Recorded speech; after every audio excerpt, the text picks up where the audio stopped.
Hi everybody, welcome to Plastic Models by Regular Dude, and this is just a quick one to show what I got on the bench right now. I just finished the Tamiya Merkava, and I'm waiting for some accessories to come in for my next, let's call it official build.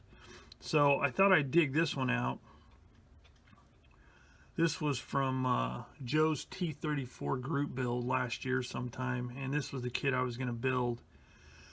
The OT 3476 model 1943 Dragon Smart Kit. And while it's kind of cool that it has magic tracks, it's got a lot of photo etch, a lot of accessory type stuff. It is one very frustrating kit I've found. And you know, it's one of those kits where they've combined a bunch of different sprues to get a few different parts off of each sprue to create this vehicle. So some stuff doesn't fit right, other stuff it's just totally unclear how it's supposed to be attached and all that kind of stuff. So I chucked it underneath the cabinet. Was just going to leave it until such time as I felt inclined to work on it, and right now is that time because I've got nothing else going and I don't want to start my next project till I actually have everything. So I figured I'd finish up the last little bit and get it primed and painted.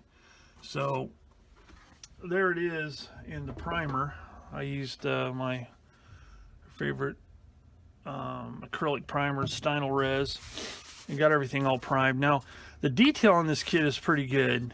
Well, it's really good actually, and the photo etch is not too bad to work with. However, this is a flamethrower tank, and this is the flame projector right here, and there are supposed to be tanks on the back, and they're strapped on with some crazy photo etch parts. And when I went to I got them bent, and when I went to bend the angles on the parts, they came apart. So where the joints were, you know, they put like a little score line, I guess you'd call it, where a part is supposed to be bent.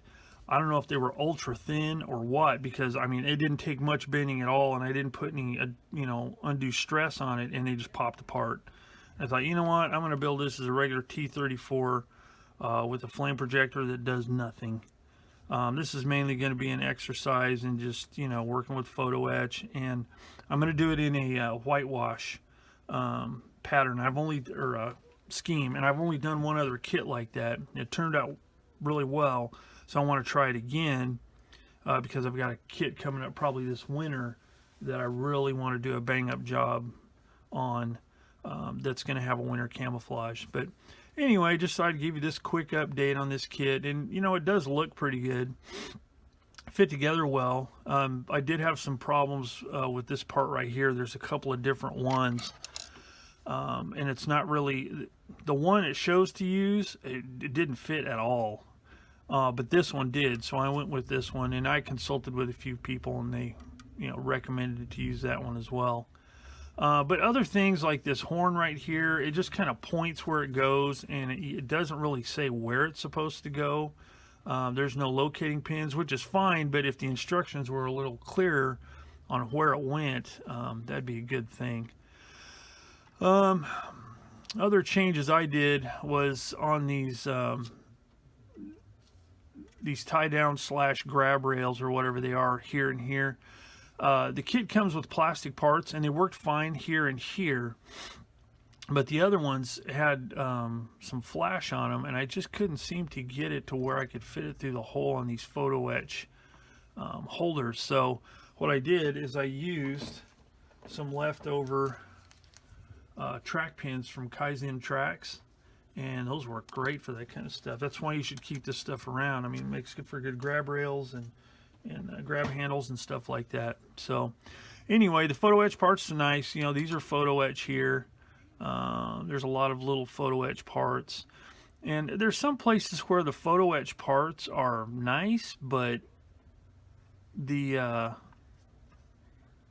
kit supplied styrene parts are just as good. And an example of that are these right here. There's these straps there's supposed to be straps going through these little tie down brackets or whatever they are. These are photo etch out here, and these are the styrene parts. And in my opinion, the styrene parts look way better. They look like, you know, round stock that's been bent and welded in place. These are just flat. And that's one thing that kind of drives me nuts about photo etch sometimes is, you know, they'll provide a photo etch part that, you know, yeah, it's real fine and real small and maybe looks pretty good to scale, but it's flat. You know, it's not three-dimensional. It looks exactly like what it is. It's a stamped out piece of metal that's been made to look like something else. And the one that drives me the craziest is chains. You know, you're supposed to have a chain on, say, a fuel cap or something like that, and it's just flat loops. It doesn't even look like chain. It's just flat links like that. Not, you know, doesn't have an interlocked look to it. So anyway, that's my own personal gripe about photo etch. In general, I like it, but sometimes I think photo etch for photo etch sake is just not really worth the hassle, and I don't think it looks as good. But anyway, that's my opinion. So anyway, that was just a quick little look at what's on the bench right now. I'm gonna have to put some green paint on it. I don't really have a Russian green, so I'm probably going to use XF67, which is NATO green. And I know that's inaccurate, but you know, it just has to serve as a base for the whitewash, and it's going to have a lot of weathering and stuff on it. So I don't want to wait for a bottle of paint to come in to get this thing done. So anyway, that's it. That's what I got going on. So any questions, comments, concerns, you know, anything like that, put them in the comments below, and I will respond as quickly as I can. So as always, thanks for watching Plastic Models by Regular Dude, and I will see you all later.